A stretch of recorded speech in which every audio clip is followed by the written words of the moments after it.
Thank you for tuning in my channel today. I hope you're having a great day. God's been good to me, and I pray that He's been good to you today. If you would look at that sign in the bottom right-hand corner and click subscribe and give me a thumbs up, that's the only way I can get our video pushed out to other people and reach other people for Christ. We're slowly moving up. It's not been quick, it's been slow, but we keep moving up and keep getting more comments and more people joining. I appreciate it. Everyone that has supported me by joining and by giving me a thumbs up now and then, it really helps. Today we're going to talk about something that faces real life. This is talking about real life for Christians, is road rage. Road rage is really bad in our country right now, and there are people that have been shot, people that have been beat up, people ran off the road over road rage. And so I'm going to talk to Christian people here today on how the Lord looks at what you should and shouldn't do. Proverbs 16:32 says, "He who is slow to anger is better than the mighty, and he who rules his spirit than he who captures his city." We're supposed to be in control of our anger. The Bible doesn't say you can't have anger. You can have a righteous anger, but you control it. It does not control you. And we need to realize that he who is slow to anger, don't be so quick to get lit up. Some people get so lit up really quick, and God doesn't want his children doing that. There's a lot of anger in this world today, and people get mad at you because they don't like who you voted for, or they don't like where you're from, or they don't like you because you drive a certain car. It could be anything. You know, there's been a lot of people out there that have went around and cut up Tesla cars and damaged them. Now, I was in the car business for 25 years as a manager, and I owned my own car lot for 4 years. And I'm going to tell you something right now. A man values his truck, his car, or whatever. If you don't believe it, go to a car show where they have classic cars. You ain't going to find anybody that's going to let you lean on their car, sit on their hood, open their door, because that car means a lot to them, and it takes a lot of hard work to win a car show. Believe me, my little truck's won 15 first place ribbons, trophies, and I have spent a lot of time at car shows, and I'm telling you, it's a lot of hard work, and you take pride in your vehicle. So we need to realize that their road rage is real, but Christians need to deal with it in a Christian manner. They'll try to run you off the road. I've seen that happen to many people. They even try to hit your car or damage your car. We see people all the time on TV jumping out of their car, running back, busting the mirror off your car, or taking your wiper blades and bending them and ripping them off because they're so hostile and they're so upset that they'll get out and damage your car and try to open your car or try to pull you out. They don't even care if it's a woman in there. If it's an elderly woman, they'll still do it. It's terrible how that happens. So we need to be careful what we do, all right? Sometimes you don't like what you hear and what you see, and they get mad at you. They overhear you in the store talking to somebody. You're not even talking to them. You've got a conversation going on with somebody you know, and they'll overhear you, and then they'll chime in and get hostile because of what you're saying. That's where society's at today. And we as Christians have to put a damper on that as much as we can and not participate in things. Now, my dad used to tell me, he who slings mud loses ground. My mother also told me it's better to let people think you're ignorant than open your mouth and remove all doubt. So when it comes to people getting angry, you just have to deal with them as being a peacemaker. I had a guy a few months ago. We were coming to a four-way stop. I got there just before him, probably a second and a half, 2 seconds before he got the stop sign. I was completely stopped and started to pull off. He shot right through that stop sign. He just rolled right through it and locked his brakes up, and I stopped about 4 feet from him where his door was at. He's going this way, I'm going this way. I'm about 4 feet from his door. He pulled out, slammed his brakes on. He rolls his window down. He gives me the finger. He screams. He hollers all sorts of obscenities. Hangs out of the car from his belt up, hanging out of the car, threatening me and all that. And I just sit there like this. I didn't do anything. Because if you laugh at them and make gestures, you're going to make them even madder. If you get out and try to rationalize with them, you might get beat up or worse. So I just sit there and I laid on my steering wheel like this. I didn't do anything. Like, we're going to wait. I'll wait as long as you can holler and hoop and holler. Eventually you're going to move.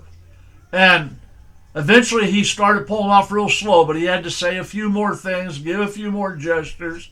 And I thought, he ran the stop sign, almost hit me, yet he turns around and attacks me. That's the way people are, folks. That's why Christians have to be better than that. It's easy to holler at somebody that's hollering at you. It's easy to get mad at somebody who's mad at you. But being a Christian means you have to be better than the average Joe on the street. You can't come down to the devil's level. You have to remain higher. We should do everything we can to avoid trouble and be a peacemaker. Blessed are the peacemakers, all right? There is much anger in our world, and we need to smile more often and try to de-escalate things and keep anger at a minimum so we can keep God in the front.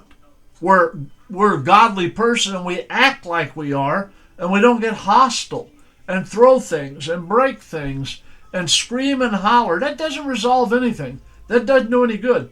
When I worked in the car business as a manager at a new car store, when a guy come in, start beating on my desk, start hollering, the shop called me and warned me he was coming up from the shop. Wasn't happy about his bill back there.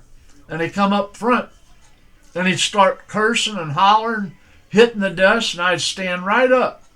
And I'd say, listen, you need to quit hollering or you're not going to get any help and I'm not going to talk to you. If he wouldn't do it, I just got up and walked out of the office and left him. And most of them would chase behind me and come out and start hollering. And then I'd just look over at my secretary and say, this gentleman don't know when to shut up. Call the police. She said, I already called them. I said, we'll have you removed. And if you touch anybody or if you keep doing what you're doing, we're going to press charges against you. I'll have you trespassed against our property. Then all of a sudden, I walk off. I go back in my office. If he followed me in there, 90% of the time is a man. But now and then I got a lady. And he'd come in there and he'd say, well, I want to talk to you about this. I said, when you sit down in that chair and you quit hollering profanities and you lower your voice, I'll try to help you with your problem. But if you aren't going to do that, we're just going to wait for the police and I'm going to see if I can put you in jail or have you hauled off or whatever. But I will have you trespassed. We don't want your business. And then he'd say, well, if I talk to you, will you talk? So I'd say, sit down. He sit down. I said, now, hand me that shop ticket. Hand it to me. All right? Who's in control now? Not him, me. I asked him to sit down. He sat down. I asked him to give me a shop ticket. He gave me the shop ticket. All right? He's no longer in charge. I am. All right? And I didn't do it by out screaming him, out cussing him, out doing anything. I just took charge. And then I told the guy, long story short, this one particular guy I'm talking about, they called him at work and they told him, they always do this. This was their procedure when they didn't know what was wrong. They called and told him that this is what's wrong with your car and it's going to be between $300 and $400 parts and labor to fix it. He said, fix it. The service writer wrote what time he talked to him, wrote his name down, and then wrote $300 to $400, and he approved it. He put a circle around it, and he initialed. When the guy came in, his ticket was $330-some. He said they told him it wouldn't be over $250, and he was back there and knocking stuff off their desks, screaming and hollering so loud. Women that were waiting to pay their ticket got out of line and moved away from him. So he said, I'm going up front, and he come charging up front. Well, when I got done, long story short, he admitted, yeah, they told me it'd be between $300 and $400. And I said, you thought if you threw a fit loud enough to get rid of you, they'd lower the shop ticket down and they'd say, okay, well, if you think $250 is right, let's pay a $250 and you can leave. He basically said yes. I said, that dog ain't going to hunt here. And so I said, you got to pay your shop ticket. So he said, all right. He got up. He said, I'll go back there and pay it. And I said, well, when you do, remember this. You pull one more stunt like that here at this dealership, we don't want your business. I'll have you trespassed. We don't want no more of your business. All right? We don't want to deal with people like you. And so you had to take control, but you can get by without getting hostile. You can do things without getting down to the level of the person that you're dealing with. There's much anger in the world. Luke 6:31 says, treat others the same way you want them to treat you. If you want kindness, you should show kindness. Good for good. Tit for tat. No. Tit for tat, no. Good for good, yes. If somebody doesn't like what's going on and they run you off the road, or they get behind you and chase you, or they tailgate you, or they get in front of you and keep slamming their brakes on stuff, you have to remain calm. It's aggravating. Sure is. Especially when you didn't do anything wrong. But you have to remain calm. And there are times you may have to get on your cell phone and call for the police. But never get out of your car. Never get down to the devil's level. Don't curse and scream like they are. Don't get mad like they are. Stay in your vehicle and avoid people like that. And if you can't and they keep chasing you, then you need to call the police and let them handle it. They know how to handle people like that. Romans 12:14. Bless those who persecute you. Bless and do not curse. All right, let me read that again. Bless those who persecute you. Bless and do not curse. The Lord tells us to bless. Don't curse. If they curse, you don't curse. You say Christians don't curse. It happens. There are people that will once in a while say a word they shouldn't say or whatever. All right? They hit their finger with a hammer, or they got a guy on the hood of their car tearing their wiper blades off, calling them everything in the book. Understand. But the Lord's telling us don't curse. And it says, bless them who persecute you. And bless and do not curse. Don't get into the devil's level. Don't come down to their level. Don't engage them the way they're wanting to be engaged, because you're a child of God. You got to be better than that. Anybody can get mad and jump out of their car. Anybody can get mad, roll their window down, and say all sorts of stuff. That's easy to do because you've been done wrong. But doing the right thing and the godly thing is you got to remain calm, and you've got to remain a person that is a child of God, and you're not going to come down to the devil's level. I'm not going to get down the mud and roll with you. As a Christian, you can go down to the devil's level if you want to, but you need not to. Don't curse, don't scream, don't holler, and don't escalate road rage when it happens. This is how you can show God's love. Romans 12:19. Never take your own revenge, beloved, but leave room for the wrath of God. For it is written, vengeance is mine, I will repay, saith the Lord. All right, people that go out and cause this problem, road rage, try to run people off the road, cut them off, brake check them, tailgate them, get out at the stoplight and cuss and scream and come at you and all that. People that do that, eventually, they're going to be sorry. I saw a film clip, about a week or two ago on YouTube, and some guy pulled up at a red light. He gets out of his car, runs back as fast as he can run to the car behind him, and breaks his wiper blades off his car while he's screaming, and the door opens, and this guy gets out, and he stands up, and he keeps going up, up, up. The guy had to be 6'5" or 6'6", and he had big arms on him, and he was wearing shorts down to his knee. It was summertime when this happened, and he had muscles all over his legs, and he got out, and he looked like a lineman, or at least a linebacker in college. I mean, in pro sports. This guy was big, and he was tough looking. This guy that was doing all this was probably 5'10", 180 pounds. When he saw that guy get out of the car, you ought to have seen his face. He just stood there like... Then he started apologizing right away.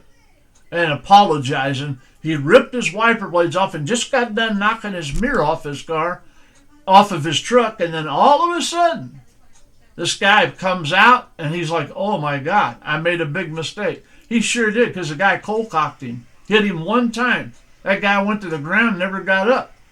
Finally, the police showed up. He was still out when the police got there. And then they showed him the video, and they put cuffs on that guy and took him to jail.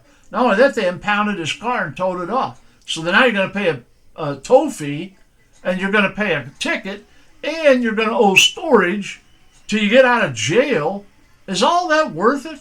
I mean, is it worth getting your lights punched out, getting your car towed, getting a ticket, having to pay storage fees on your car? All that because you can't control your temper. One day, something's going to happen like that man. He's going to run up to somebody's car, and the guy who gets out is going to be like an NFL linebacker. And you're a little bitty guy, weighs 180. You got a real problem. Don't get so mad at people and step into stuff. It says in Romans 12 and 19, never take your own vengeance, beloved, but leave room for the wrath of God, for it is written, vengeance is mine, I will repay, saith the Lord. People will get paid. Now, the world, they like to say karma, all right? A guy does that to you, drives off, he's driving fast, and a cop pulls out and pulls him over, and you drive by and wave at him while he's been pulled over by the police, and you feel like he got karma, all right? Well, you can feel what you want, but the bottom line is, vengeance is the Lord's, and if you go around shoveling dirt on everybody's car and giving people trouble, eventually your chickens are going to come home to roost. Romans 12 and 21 says, do not be overcome by evil, but overcome evil with good. We're supposed to do what? Overcome evil with good. Don't be an evil person. Do good to them that despitefully use you. If you treat people like they treat you, you're acting like the world. You're doing the same thing the sinner does. But you have to learn to get yourself under control and control your temper. It takes two to fight. Or, as my dad used to say, it takes two to dance the tango. Refuse to engage, de-escalate, and be the bigger person and be the peacemaker that the Lord wants you to be. Sometimes it's hard to do because it's easy to get mad. Sometimes when people are hollering obscenities at you, especially if they're touching your vehicle, it doesn't go good. But you have to remain calm. And you're still a Christian when people are mad at you. You're still a Christian when people cut you off. You're still a child of God. Unfortunately, we've had people even get in shootouts on the highway. I watched one last fall. They showed it on TV. These two guys that were shooting at each other. And they finally got them both pulled over. It was out in California. I don't remember what city it was. Come to find out, they're two off-duty cops. They didn't know each other. One was a sheriff's deputy, and the other one was a policeman for a township. A town, and he was a town policeman, and that guy was a deputy sheriff. They were in plain clothes, and they were popping rounds off on the highway, chasing each other, shooting their guns, and these guys were off-duty policemen. All right, can you believe that? I mean, it happens. You don't want to get involved with somebody like that. You need to be a peacemaker. Let's read Proverbs 16:32 one more time before we close. He who is slow to anger, be slow to anger. Don't get mad at the drop of a hat. All right, don't take an offense against people when they've done very little to you or maybe nothing to you. He who is slow to anger is better than the mighty, and he rules his spirit than he who captures a city. Learn that in road rage you must avoid it at all costs. You should try to do the best you can to de-escalate. You should treat people like you want to be treated. And like I said, if it's somebody that keeps pulling in front of you and cutting off and brake checking you, you need to call the police. If they pull up behind you and tailgate you and you get over and they get over, and you get over and they get over, you pull off the ramp, they pull off the ramp, then that's when you call the police.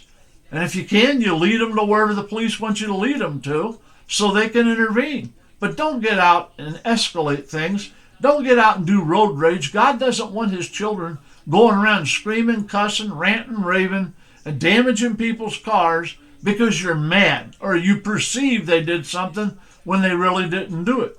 So you need to be careful. One last thing I want to tell you about. All right, on road rage. Remember, cameras are everywhere. Cameras are everywhere. People have them on their homes. They have them on their cell phones. They have them on businesses and all that. And I saw a man just about 4 or 5 months ago. I had the green light, and there was a postman on the other side of the street going this way, and I was going this way. And this guy comes down this way. He ran that red light and barely fit in between us. If we would have been 3 feet sooner either way, he'd have hit us. He blew right through the light. As soon as he did that, I turned real quick to follow him because I wanted to get his plate number. I was afraid he's going to hurt somebody. He ran the very next red light and hit a woman broadside and T-boned that woman. So when the police showed up, he said she ran the red light and he hit her. It was her fault. She was so messed up, she couldn't even argue with him about it. She was hurting so bad and was crying and all that. And I was sitting there as a witness. I had my flashers on. The postman was behind me. He had his flashers on. He was out. He was standing there, and I was about 3-4 feet away from the policeman and this guy with my window down on my truck. And so he told the policeman that twice. I said, are you going to stick with that story? He said, what story? I said, the story where you said you didn't run a red light and you didn't hit that woman, that she ran a red light and hit you. And he said, that's what happened. So that policeman goes, did you see it other? I said, I only seen it. I got 3 cameras on my truck. I got it on video.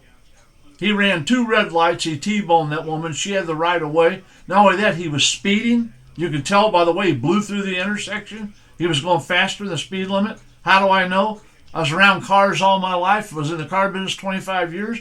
Test drove a lot of cars on car racing tracks that they had at Chrysler. They'd have you come out and drive them on racetracks. I said, I got a little bit of knowledge in that field. And I said, not only that, you see any skid marks? When I said that, the man looked down, started looking at the ground. I said, you see any skid marks? He goes, no. I said, you never hit your brakes. You never hit your brakes. You were speeding, you run 2 red lights, you never hit your brakes, and you T-boned that woman, try to blame her with the wreck. I said, people lie, but video doesn't. Policeman handed me his card, said, can you get that to me? I said, I sure can. Then I turned around and said, that guy, he's going to fill out a police report here. That's what he's doing. Are you going to sign it that you didn't run red light and you didn't hit that woman and you're still going to blame that lady? And he said, well, I probably ran the red light. It was probably my fault. And I said, it wasn't probably, you were. He goes, but I never ran that other red light. And the postman said, yeah, you did. I said, that's okay. They'll find out when they get the video. You ran 2 red lights and you hit that woman, and then you lied about it and tried to blame her. Well, he was driving in the sun. It was 8 o'clock in the morning. He was driving east. It almost blinds you, all right? And he wasn't from our state. He had out-of-state plates. And I thought, this guy. So what I'm saying is I never got out of the car, never got in an argument with him, never stepped out. But I stayed around to be a witness and tell him I got video of it to help that lady out because he was blaming her, and he was the one that was wrong. He did say a couple of words he shouldn't have said to me, but once the policeman found out that he was the cause of the wreck and he did what he did, then the policeman turned to him and started talking to him a whole lot different. So just remember that if you're going to go out and you're a child of God and you want to take people on, you want to cause trouble or engage them or whatever, remember, everybody's going to pull their phone up and turn it on. They're going to be taping you.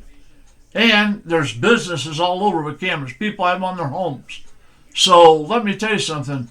Don't do stupid stuff, because if you do stupid stuff and you engage in road rage and go down to the devil's level, you're going to wind up losing once they get the video.